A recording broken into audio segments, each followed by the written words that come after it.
So I'm finally legally on the road and I'm fairly confident of getting to my destination. Yes, I've got the hood down, it's sunny, I've got a screaming V8 behind me. But what has it actually been like to get to this position?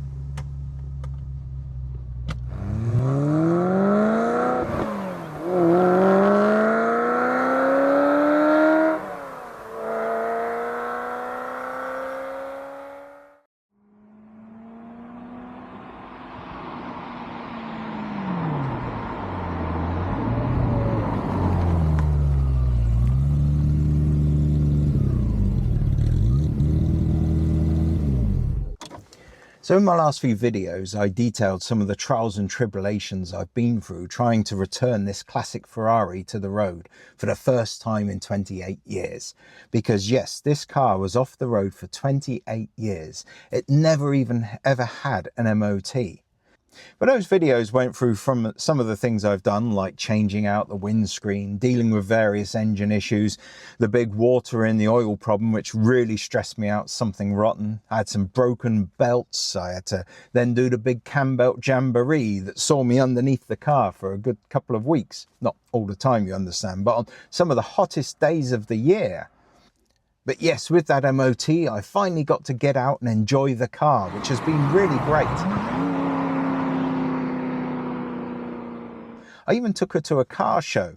Unfortunately, I forgot to take any video or pictures of the car there, but I did get some rather cool footage of this stationary engine puffing out these smoke rings into the blue sky. But yeah, so apart from those couple of teething problems, has it been plain sailing getting this car ready again? Well, not quite.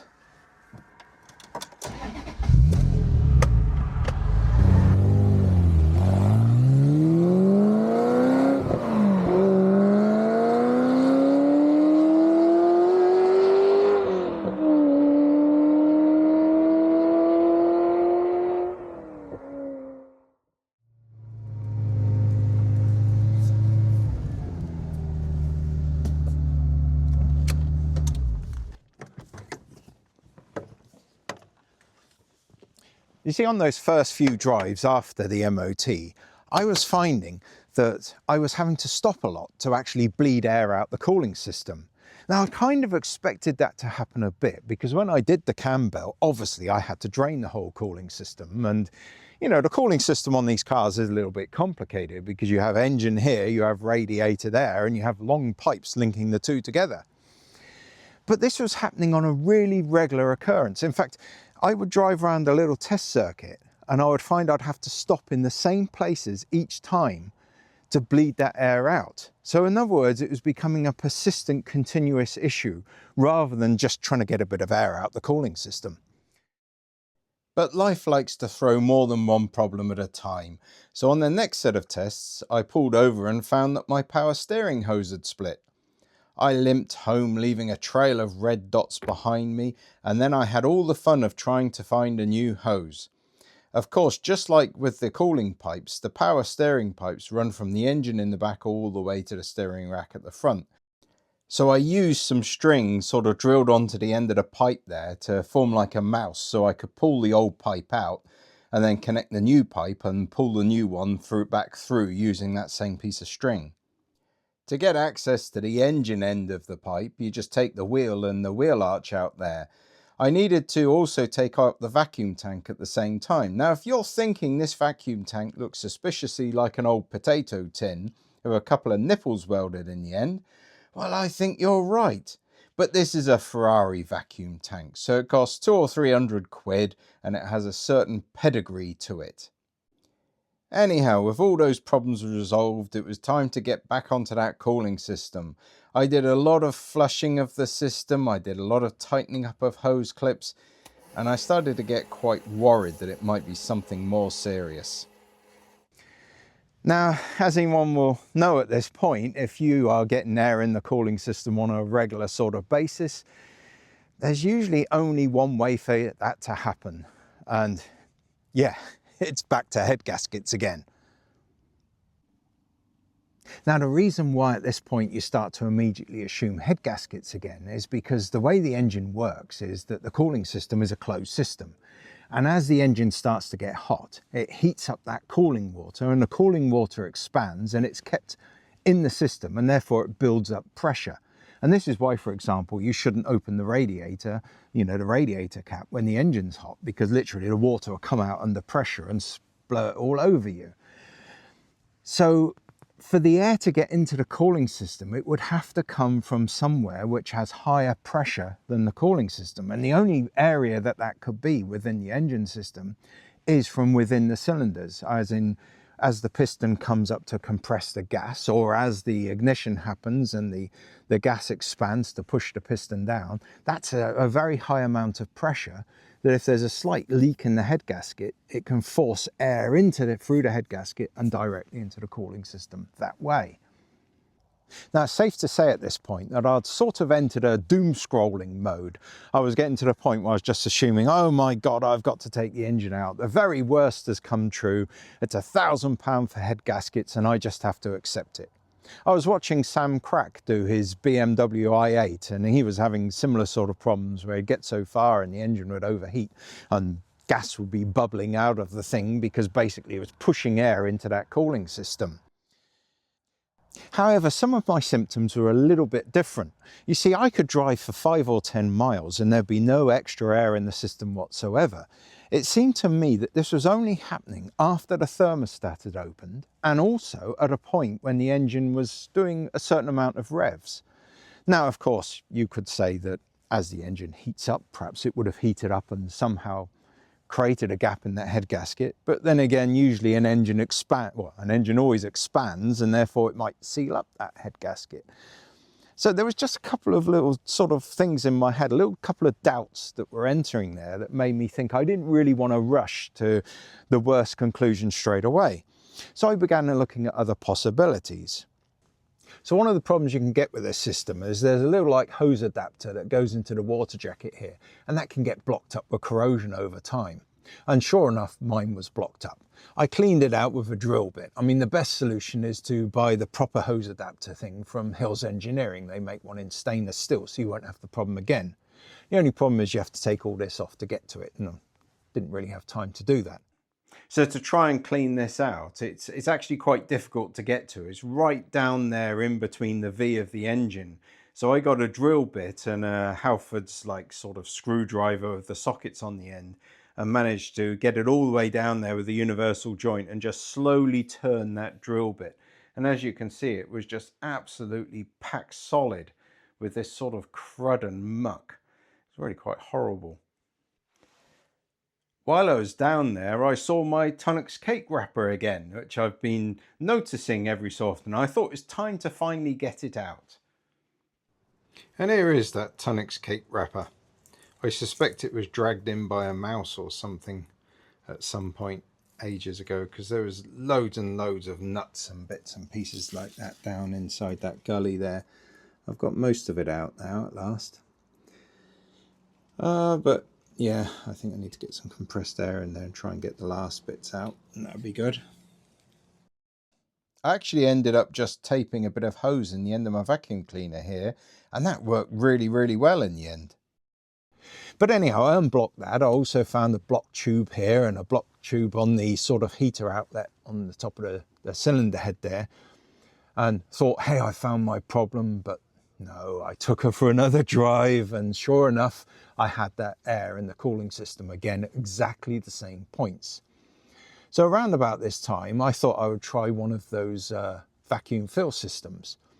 And the interesting thing is after vacuum filling the coolant system, the problem got a lot worse. I mean, I would barely make it halfway round to the next, the standard bleed points that I had on my little test circuit before I'd have to stop and drain a load of excess air out.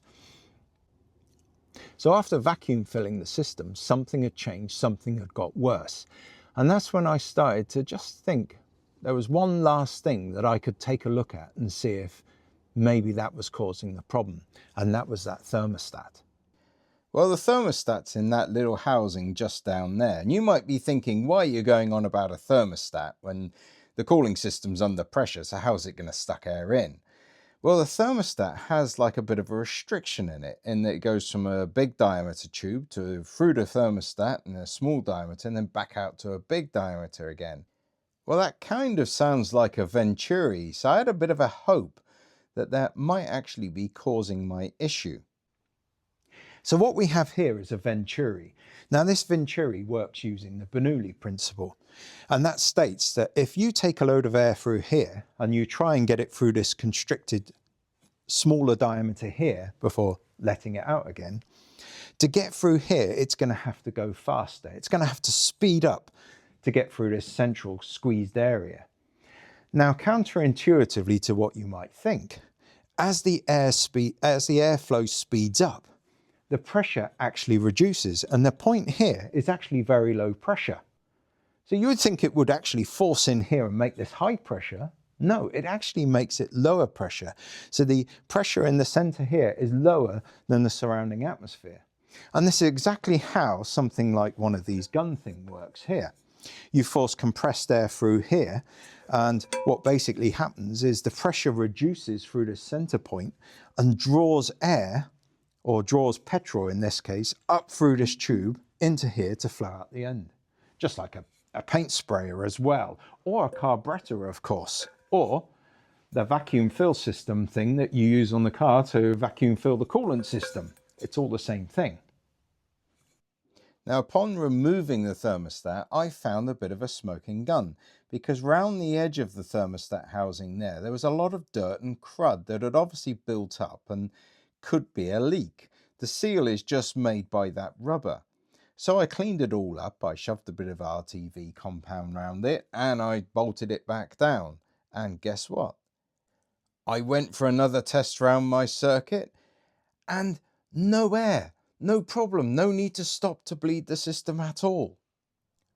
So my problem turned out to be that the pipe coming into the thermostat and the pipe going out was sufficiently larger than the thermostat entrance that the flow of water would have to speed up to get through the thermostat, reducing the pressure below the atmospheric pressure outside, essentially forcing or sucking air in, drawing it straight in through that dodgy seal on the thermostat directly into the thermostat housing. There, with that thermostat housing filled up with air, it would cause a water lock and block the water from going to the radiator at the front to cool her down. It was literally that stupid little gasket just with a little bit of dirt on it. Fixing the problem didn't cost me a penny, because all I needed was to clean the gasket and then just put a ever slight skim of silicone RTV on the gasket joint and stick it all back together again. And afterwards, everything was brilliant and everything was fine. And my car was running great again. However, that was not quite the end of the story, because a couple of days later, I took my boy for a little trip in her, and we were driving back, and it was getting dark as it is now. I turned on the lights and we carried on our journey, and there's something really cool about driving, you know, in dusk or nighttime in a convertible. You know, I don't know what it is, but it was really nice, pleasant. I drawed up at the house, we parked in the drive, I was just about to turn the engine off, and I looked, and the gauge was showing that she was really overheating. I mean, seriously overheating. And I was like, oh my God, what's gone wrong now? And I just got really depressed, and I started swearing a great deal as well, which was not great because my boy was sat right next to me. He learned a few extra new swear words that day. Anyhow, just as I went to turn the engine off, I turned the lights off, because I always do that. I turned the lights off, and suddenly I noticed the gauge had dropped down to normal temperature. In fact, if anything, slightly below. And I thought, what's going on here? So I turned the lights back on again, and sure enough, suddenly she was magically overheating.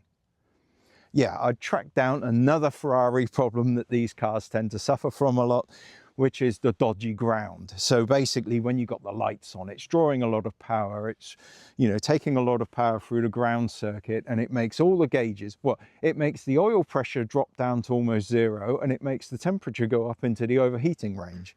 So you've got a double whammy there. But the simple solution to that is turn your lights off and you'll be fine again. Now, at about the same time, I was having an issue with the Maserati, and I tracked that down to a corroded earth strip too. Look how green that is from all the salt on the roads. So it can affect any car, and it's worth adding to that maintenance list, as voltage drop can really mess up those batteries, alternators and starters. So there you go. Poor ground had driven me to the point of insanity. But again, it was a simple, easy fix. And that seems to be the thing with this car. It just constantly throws me curveballs that makes me really stressed and makes me assume that I'm going to lose thousands of pounds and I'm going to have to remortgage the house or something to fix it. And then you find that in actual fact, you just need a bit of emery paper or a little bit of sealant and all is good again. It really seems to be like Mark Twain said. You know, I've had lots of problems and worries in my life, most of which have never happened. You know, and that really is this car. I mean, almost all the fixes have been either cheap or free. And, well, that's kind of a nice thing, isn't it? But that's also a classic Ferrari.